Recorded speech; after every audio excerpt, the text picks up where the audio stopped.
be seated. Let us open our Bible on Psalms 69, verse 14. Praise the Lord. Deliver me out of the mire, and let me not sink. Let me be delivered from them that hate me, and out of the deep waters. Okay.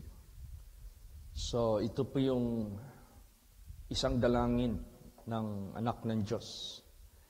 Iligtas mo ako sa putik at huwag mo akong hayaang lumubog.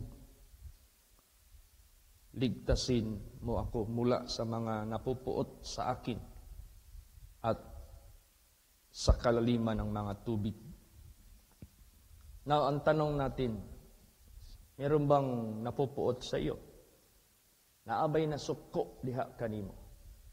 Naabay naglagot diha kanimo? Yun ang tanong eh. Kasi sinabi dito, iligtas mo ako mula sa napupuot sa akin. Meron. Lalo na ang dyablo. Siya ang napupuot sa mga tao sa sanglibotang ito. Ibig niyang ipahamak out of his wrath, anger. Ibig niyang nakawan, ibig niyang patayin. Ganon kasama ang masamang espiritu.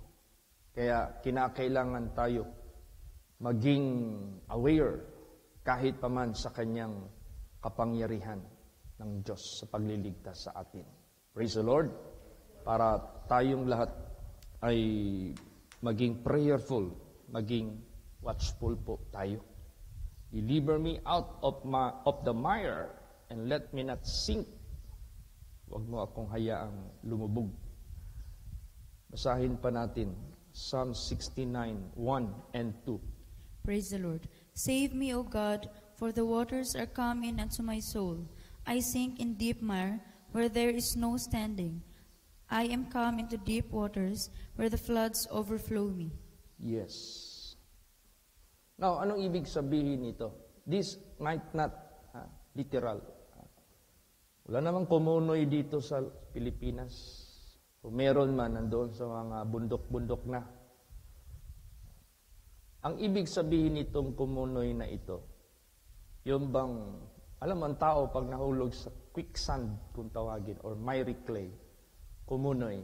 Pag nahulog ka dyan, the more ka pumiglas o mag-move para makaakyat doon sa ibabaw, lalo kang sinisip-sip ng vacuum sa ilalim. Hindi ka basta-basta makaalpas.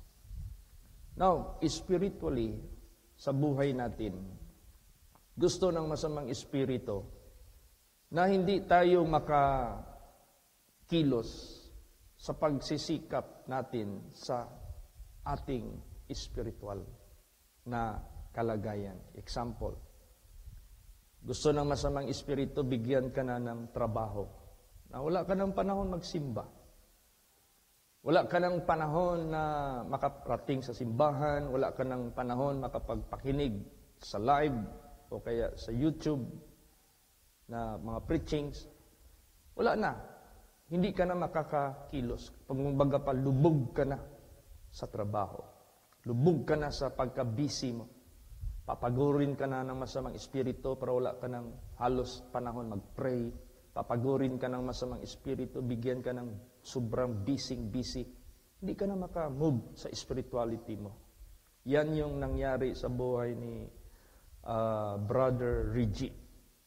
Yung testimony ng buhay niya. Nung hindi pa kami nagkaroon ng pagkikita, nagkasakit yan ng ikakamatay niya. Bakit? Kasi nung malakas pa siya, walang panahon sa pagsimba, walang panahon sa pag-pray, walang panahon magbasa ng Biblia. Wala na. Kasi sa panahon na yun, halos araw-araw siyang nakakabenta ng real estate. Busy. Busy mag-transact, busy mag-follow up sa mga documents, busy sa lahat magtingin ng mga properties, busy maghatid ng mga buyers para tingnan yung properties, busy sa community. Ala, grabe. Wala na. Para na siyang nasa kumunoy ba? Wala na siyang panahon na pakainin yung kaluluwa niya. Kaya pinalo siya ng Diyos. Ginising siya ng Diyos. Binigyan siya ng pagkakataon na makuha siya dyan sa miry clay. At ngayon, according to his testimonies, na-manage na niya yung time sa pagsimba, time sa pagtrabaho, time sa pagpahinga. Ganun yan eh. And every purpose, there is a season. And every season, there is a time. Time to worship God, time to rest, time to work. May mga panahon yan na makakilos tayo sa nararapat nating gawin nating balance ang ating buhay.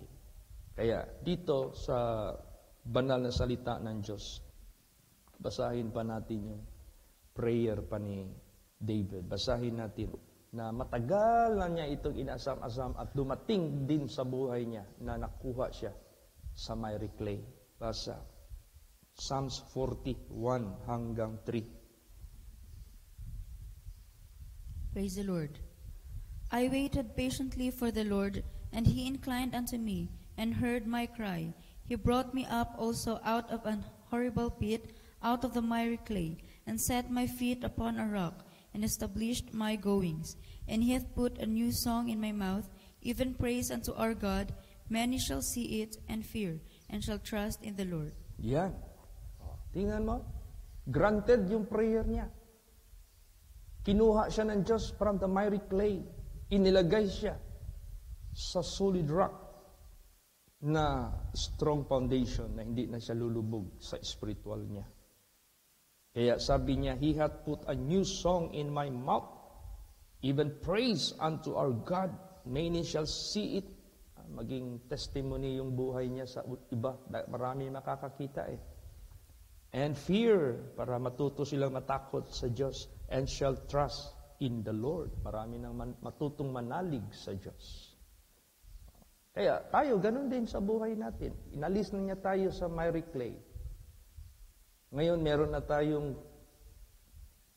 tinatawag na pagkakataon sa samba sa Diyos. Meron na tayong pagkakataon pakainin ang ating kaluluwa. Meron na tayong pagkakataon makapag-serve sa Diyos.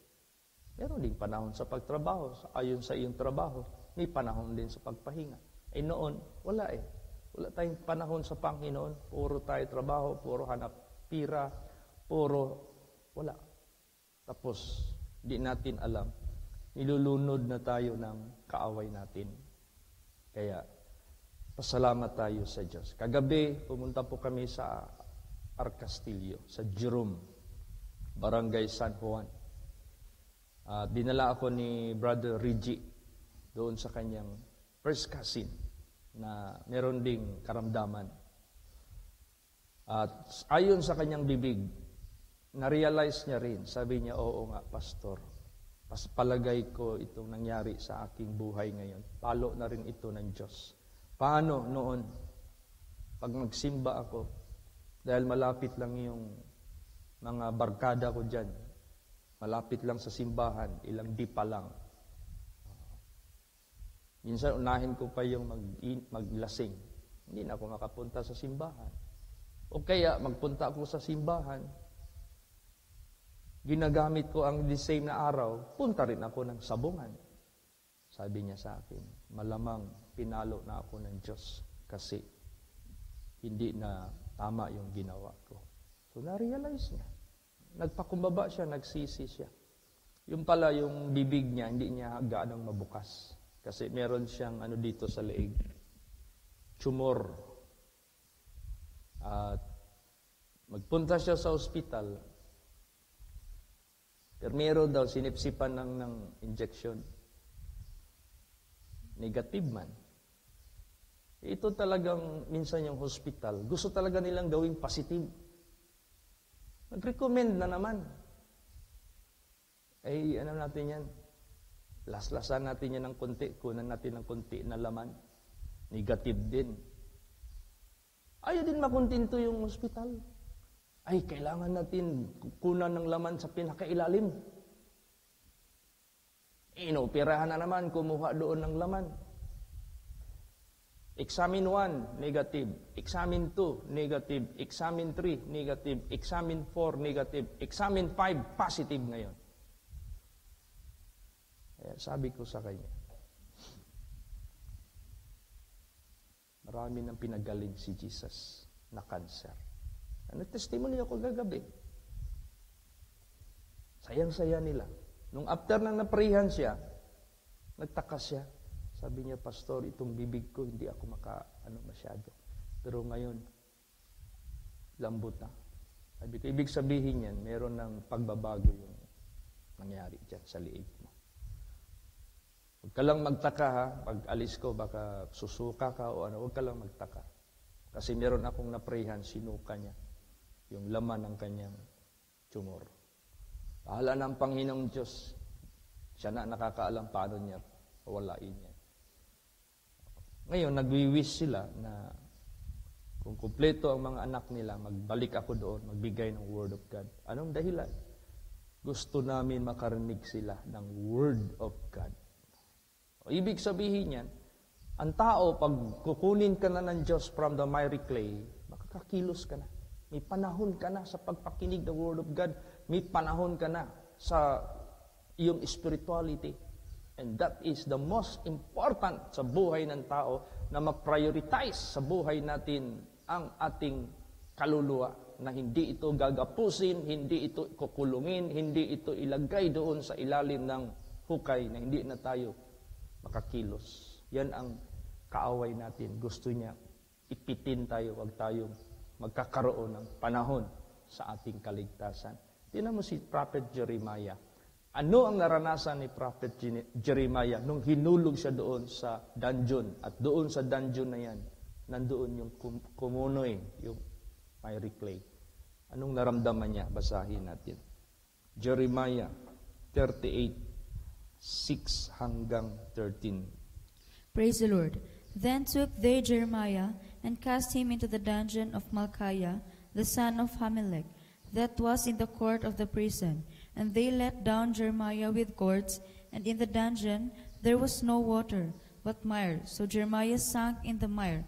Now when Ebed-melech, the Ethiopian, one of the eunuchs, which was in the king's house, heard that they had put Jeremiah in the dungeon, the king then sitting in the gate of Benjamin, Ebed-melech went forth out of the king's house, and spake to the king, saying, My lord the king, these men have done evil in all that they have done to Jeremiah the prophet, whom they have cast into the dungeon, and he is like to die for hunger in the place where he is, for there is no more bread in the city.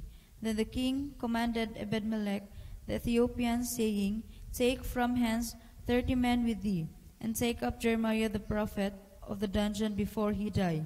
So Ebed-melech took the men with him, and went into the house of the king under the treasury, and took thence old cast clothes and old rotten rugs, and let them down by cords into the dungeon to Jeremiah. And Ebed-melech the Ethiopian said unto Jeremiah, Put now these old cast clothes and rotten rugs under thine armholes and under the cords. And Jeremiah did so. So they drew up Jeremiah with cords, and took him out of the dungeon. And Jeremiah remained in the court of the prison. Yan. Mabuti na lang nandyan si Ebed-melech. Siya yung lumapit sa hari. O hari, meron ginawang masama kay Prophet Jeremiah.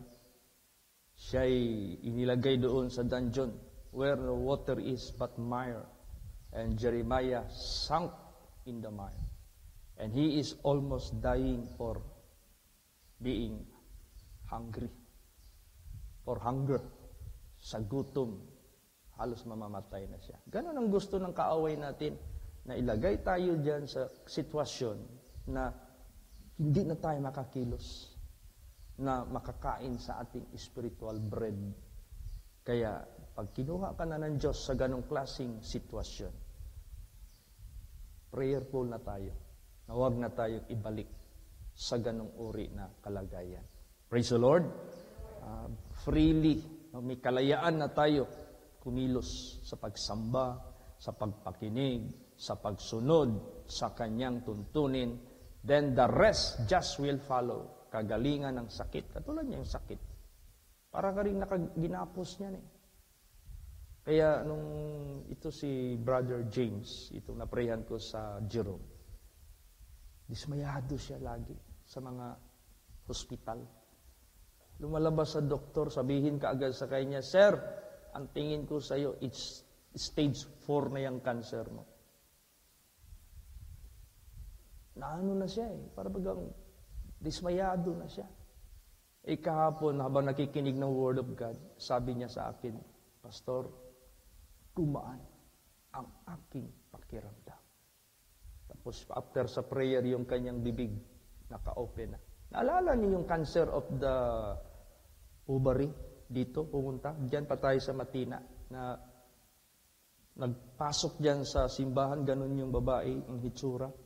Hindi makatayo-tayo ng matuwid dahil yung cancer niya dito, nag-accumulate na. Nagbuo-buo na doon sa ilalim ng ovary niya. Hindi na siya makatuwid. Nung after na prayhan dito, by the grace of God, umuwi na sila. Pag uwi nila ngayon doon sa landmark sa banda, dumaan sila muna ng Victoria Plaza, kasi wala pa mang mall na malaki noon, Victoria Plaza pa lang, para mag-grocery. Hindi natuloy yung grocery nila, kasi nagporsige na yung babae na uuwi na tayo sa bahay. Kasi napapa-oo na ako. Pagdating doon sa bahay, mabuti na lang nakarating pa doon, hindi doon nalaglag sa daan. Nagpupo siya na parang dinuguan. Tapos nung giflash na nila yung dumi doon sa inidoro, dumikit ang mga parang mga sibo doon sa tagilid, hindi na halos matanggal. Masyadong ano. At naramdaman niya gumaan ang kanyang puson at bumalik sa simbahan. Gumano na siya. Umupo dyan, nakadikwatro na. Praise the Lord. She was healed miraculously. So, nagapos ka dyan, hindi ka makakilos, lumapit ka sa Diyos. Bigyan ka niya ng kalayaan. Kunin ka sa miry clay. Ilagay ka sa stable ground. Kaya, ganun po ang ating buhay. Lumapit tayo sa Diyos. Umiyak tayo sa Diyos. Basa. Lamentation 3:55. Praise the Lord. I called upon thy name, O Lord, out of the low dungeon. Yes. Nasa malalim ka at na dungeon. Umiyak ka sa Diyos. Kukunin ka niya dyan. Dahil sa sakit mo, na lumoral ka na, desperado ka na, lumapit ka sa Panginoong Diyos. Kukunin ka dyan sa sitwasyon mo na ganyan. Basa pa, Psalms 25:18 hanggang 19. Praise the Lord. Look upon mine affliction and my pain, and forgive all my sins. Consider mine enemies, for they are many, and they hate me with cruel hatred. Yan, doon tayo lumapit sa Panginoong Diyos. Humingi tayo ng kapatawaran sa lahat ng ating kasalanan. Sabihin mo, Panginoon, tingnan mo naman yung aking kalagayan, ang aking affliction, ang aking pain, ang sakit. Patawarin mo lahat kong mga kasalanan. I-consider mo ang aking mga kaaway. Napakarami nila. Sila ay napupuot sa akin. Yan ang masamang espiritu. Kaya, to God be the glory. Lahat na anong kalagayan ng tao sa mundong ito, kaya niyan ng Diyos. Kunin ka sa dungeon, kunin ka sa kumunoy. Tulad yung naprehan ko si Janice. 7 years old pa siya. Leukemia. Dying na siya. Ang aspirator na lang ng machine, ng ICU, ang nagbubuhay sa kanyang hininga. Nung hinipo siya ng Diyos sa faith ng kanyang papa na pulis. Si Mando ba yung pangalan? Nagtaka yung mga doctors dahil yung development ng kanyang healing, napaka-bilis, hindi nila inasahan. Hanggang nagumaling outpatient siya. Pag outpatient niya, ilang araw pa lang, bumalik na sa paaralan. Kasi Wala naman, wala na sakit, wala na talaga. Ngayon, sana si Janice, nasa Dubai na. Nagtatrabaho. Nag-asawa na rin, may anak na. Silang dalawa mag-asawa, pareho nagtrabaho sa Dubai. See? So, kaya, therefore, sa buhay natin, mapalad tayo.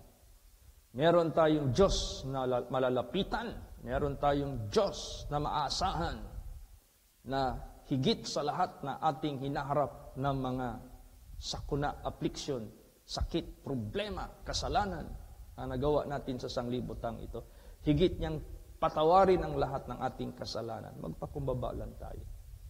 Kaya yung mensahe kagabi doon, ang kamay ng Diyos hindi maiksi para hindi makaligtas. Ang pakinig ng Diyos hindi bingi para hindi makarinig. Dahil sa kasalanan ng tao, siyang nagpakubli sa kanyang muka, kaya hindi niya marinig ang dalangin ng tao. Pero huwag kayong mawalan ng pag-asa. Ang Diyos mismo ang tumatawag sa bawat isa na napipighati at nabibigatan. Jesus said, "Come unto me, all ye that labor and heavy laden, and I will give you rest. Take my yoke upon you, for I am meek and lowly, and ye shall find rest unto your soul." Pakumbaba kayo lahat. Yun, nag-humble talaga yung mag-asawa kagabi, isang anak niya. So, to God be the glory. Sabi ko, patuloy ko kayong i-pray. Kaya humingi ako sa kanila ng FB name, nag-request ako ng friend para makarinig din sila ng live natin to sustain their spirituality. Para tuloy-tuloy na ang pagkuha ng Diyos sa lahat from the miry clay, sa kumuni na yan. Kaya napakadakila po ng Diyos. Alam mo ang ating Panginoong Hesukristo. Akala ng mga kaaway niya noon, nung siya'y hinuli na at dinala na doon sa cross para ipako na siya at patayin na at tuluyan nang mawala. Alam mo anong nangyari?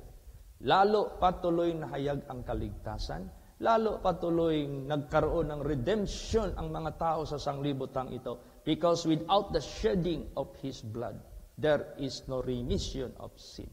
Walang magkakaroon ng kapatawaran. So ang Diyos, nandyan sa Kanya ang lahat ng paraan paano tayo magtagumpay sa ating mga kaaway. Basahin natin last verses. Acts 5:30 hanggang 31. Praise the Lord. The God of our fathers raised up Jesus, whom He slew and hanged on a tree. Him hath God exalted with His right hand to be a prince and a savior, for to give repentance to Israel and forgiveness of sins. Yes. Kaya pag tayo lumapit sa Panginoong Diyos, akala ng kaaway, manalo na sila. Yung pala, kapildihan nila, kataluhan nila. Kaya meron man tayong lalapitan, yung pinaka-dakila na lumalang sa langit at sa lupa, na wala nang makakahigit sa Kanya, sa kadakilahan. Kaya mapalad tayo pag nakilala natin ang Diyos, pag nakilala natin si Kristo, pag nakilala natin ang Kanyang, o nalaman natin ang katotohanan, siya yung magpapalaya sa iyo sa lahat ng anumang bilanggo, sakit, bilanggo sa problema, bilanggo sa kasalanan, bilanggo sa bisyo, bilanggo sa kadiliman, papalayain ka ng Diyos. At ilalagay ka ng Diyos sa kaligtasan, yun ay yung solid rock. The gates of hell shall not prevail against it. Kaya to God be the glory. Salamat tayo sa Diyos na diniliber niya tayo from the miry clay. Magtayo na tayo sa stable ground na yan. Pasalamat na tayo sa Diyos. At huwag nating ikahiya ang banal na salita ng Diyos. Not religion can save us, neither pastor can save us, neither member can save us. Only Jesus can save us. Therefore, believe and follow Jesus Christ. Pahariin mo si Kristo sa buhay mo para siya na ang makita sa buhay natin. Siya na ang masunod sa buhay natin. He is the only way, only life, only truth. Wala nang iba. Praise the Lord.